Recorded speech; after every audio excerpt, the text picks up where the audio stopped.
செவ்வாய்க்கிழமை March 31 பேங்கிங்கோட year end.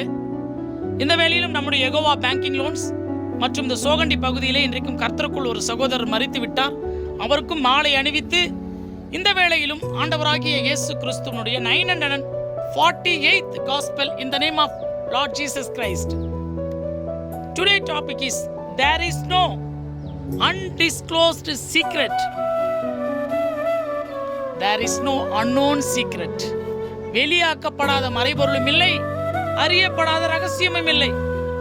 லூக்கா புஸ்தகம் 12வது அதிகாரம் 2வது வசனத்துல நாம நினைச்சு கொண்டிருப்போம், நம்ம செய்யற இந்த பாவம் வெளியே யாருக்கும் தெரியாது, நாம அவனுக்கு செஞ்ச அந்த துரோகம் வெளியே யாருக்கும் தெரியாது, நாம அவனை ஏமாத்துறது வெளியே யாருக்கும் தெரியாது, நாம அவனை பத்தி முறுமுறுக்கிறோம்ல, அவனை பத்தி ஒன்றும் பாதியமா கலக்க முட்டுறோம்ல, அவனுக்கு விரோதமா இந்த தீங்கு செய்யறல, இது யாருக்கும் தெரியாதுன்னு சொல்லிட்டு நம்ம நினைத்து கொண்டிருக்கிறோம். ஆனால் இதெல்லாம் மனிதனை தான் ஏமாற்ற முடியும். யோபு புஸ்தகம் 20வது அதிகாரம் 27வது வசனம் சொல்கிறது, வானங்கள் அவன் அக்கிரமத்தை வெளிப்படுத்தும், பூமி அவனுக்கு விரோதமாக எழும்பும். ஏன்னா இதை படைச்சவர் இருக்கிறார்ல, உலகத்தை, வானத்தையும் பூமியையும், அவர்கிட்ட நீ ஏமாற்ற முடியாது. இந்த பூமியில அவருக்கு விரோதமாக, அவர் கண்களுக்கு மறைவாக நீ எங்கே ஓடி ஒளிந்தாலும் ஒன்றும் செய்ய முடியாது. தாவீது ராஜா தான் தெளிவா சொல்லுவாரு, நான் பாவம் செஞ்சுட்டு எங்க பாதாளத்தில் ஓடி ஒளிந்தாலும் அங்க நீங்க இருக்கிறீங்களா ஆண்டவரே, என்னை மன்னிச்சிருங்க நான் செஞ்ச பாவத்துக்குன்னு சொல்லிட்டு சரண்டர் ஆவார் தேவன் கிட்ட. அது போலதான் நம்ம வாழணும். இஸ்ரவேல் ஜனங்கள் கர்த்தராகிய தேவன் எகிப்தில் விடுதலை செஞ்ச பிறகு விடுதலை செய்த தேவனுக்கு விரோதமாகவே முறுமுறுப்பு, ஒண்ணும் அதிகமா சொல்றது, இந்த தேவன் நம்மளை என்ன செஞ்சுக்கிறார், எப்படி வச்சிருக்கிறாரு, எதுவுமே இல்லைன்னு சொல்லிட்டு எல்லா நன்மைகளும் அனுபவிச்சுட்டு பேசிக்கொண்டு இருப்பது. தேவனாகிய கர்த்தர் அவருடைய முறுமுறுப்புக்கு ஏற்றபடி 40 வருஷம் அவங்க வனாந்தரத்தில் நிர்மூலமாகி அந்த சந்ததி அழிகிற வரைக்கும் 40 வருஷம் அலைய பண்ணி கொண்டே இருந்தார் இஸ்ரவேல் ஜனங்களுக்கு. அப்பவும் திருந்தல. சில ஜென்மங்கள்லாம் அப்படி இருக்குது, கடைசி வரைக்கும் திருந்தாது. ஆகவே நீதிமொழிகள் புஸ்தகம் 26 கூட சொல்லும், பகையை வஞ்சகமாக மறைத்து வைத்து இந்த பூமியில வாழ்கிறவன் எவனோ அவனுடைய பொல்லாங்கு மகா சபையில வெளிப்படும்.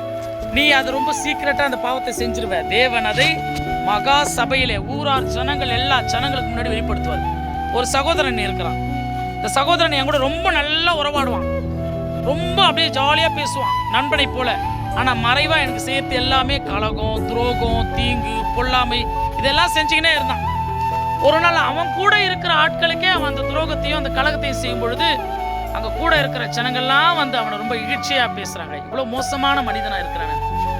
இன்னைக்கு அவன் செஞ்சது எல்லாமே வெளிப்பட்டு போச்சு. இப்ப எங்க போயிட்டு அவன் மூஞ்ச வச்சுப்பான்? ஆகவே தேவனாகிய கர்த்தர் இந்த பூமியிலே நீ செய்கிறது எல்லாத்தையும் வெளிப்படுத்திடுவார். கடவுளுடைய இயேசு கிறிஸ்துடைய வருகையை தவிர இந்த உலகத்துல எல்லாமே தேவனால வெளிப்படுத்தப்படும், எந்தெந்த டைம் எப்ப வேணாலும். ஆதாமியாவால் அந்த பழத்தை சாப்பிட்ட பிறகு அவங்க பாவம் செஞ்சது அறியாமலே அவங்க இருக்கிற மாதிரி இருந்தாங்க. ஆதாம் தன்னுடைய மடியிலே பாவத்தை ஒளித்து வைத்தான் என்ற பைபிள் வசனம் சொல்லுகிறது. பாவத்தின் சம்பளம் மரணத்தை அவர்கள் சுதந்திரித்தார்கள் அல்லவா? காயின் தன் சகோதரன் ஆபேலின் மீது வஞ்சகமாய் அவனை கொலை செய்ய சுற்றி கொண்டிருந்தான்.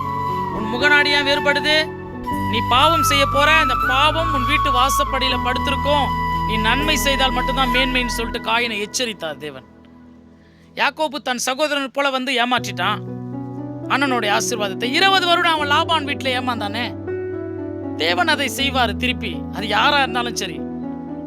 சவுல் ராஜா தாவீதை கொலை செய்ய தீர்மானித்து வஞ்சகமா எல்லாத்தையும் செஞ்சாரு. கடைசியில சவுல் இருக்கிற இடம் தெரியாமையே காணாம போயிட்டாரு. கர்த்தருக்கு பிரியமாக வாழ்ந்த தாவீது ராஜா அந்த பூமியில 40 வருஷம் அரசாட்சி செஞ்சாரு. அவனுடைய சந்ததிகளும் அரசாட்சி சமாதானமா செஞ்சது. யூதாஸ் காரியத்தை ஆண்டவராகிய இயேசு கிறிஸ்து கூடவே இருந்தே காட்டி கொடுத்து வஞ்சகமாய் முத்தமிட்டு காட்டி கொடுத்தான். கடைசியில நான்று கொண்டு செத்தான். இப்படிப்பட்ட குற்றமற்ற ரத்தத்தை காட்டி கொடுத்துட்டனே என்ற ஒரு மன உருக்கத்திலேயே பேதுரு 3 முறை இயேசு கிறிஸ்துவை மறுதலித்தாரு.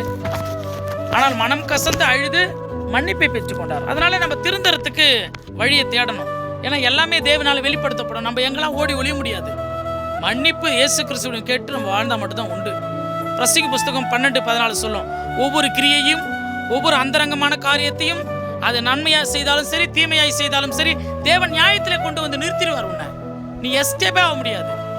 அதனால 1 கொரிந்தியர் 4:5 சொல்லுகிற வரைக்கும் கர்த்தர் இயேசு கிறிஸ்து பூமிக்கு வந்து நியாயம் தீர்க்கிற வரைக்கும் எதை குறித்து நம்ம தீர்ப்பு சொல்லக்கூடாது. எதுலேயும் முந்திரி கொட்டத்தனமாக நீதிமானா நடந்துக்கூடாது. அதனால இருளிலே மறைந்திருக்கக்கூடிய எல்லா மறைவுகளையும் அவர் வெளிப்படுத்துவார். நம்ம இருதயத்தின் யோசனைகளையும் அவர் வெளிப்படுத்திடுவார். அதனால அவனவனுடைய புகழ்ச்சி தேவனால் உண்டாகும். அதனால நன்மை செய்த தேவனிடத்துல நன்மை பெற்றுக்கொள்வோம். அநியாய அக்கிரம்பு, மத்தனை பத்தி குறை சொல்றது, ஏமாத்துறது, இதெல்லாம் தூக்கி போட்டு இயேசு கிறிஸ்துவின் மன்னிப்பை கேட்டுக்கொண்டு கர்த்தருக்கு பிரியமாக வாழ்வோம். கர்த்தரால் ஆசீர்வதிக்கப்படுவோம். வெளியாக்கப்படாத மறைபொருளும் இல்லை, தேவனால் அறியப்படாத ரகசியமும் இல்லை. எல்லாமே வெளியரங்கமா இருக்குது. இயேசு கிறிஸ்துடைய கண்கள் பூமி எங்கும் புலாவை பார்க்கிறது. ஏமாற்ற முடியாத தேவனை இயேசு கிறிஸ்துவிடம் சரணடைவோம். இயேசு கிறிஸ்துவுக்கு பிரியமாக வாழ்வோம். கர்த்தரால் ஆசீர்வதிக்கப்படுவோம்.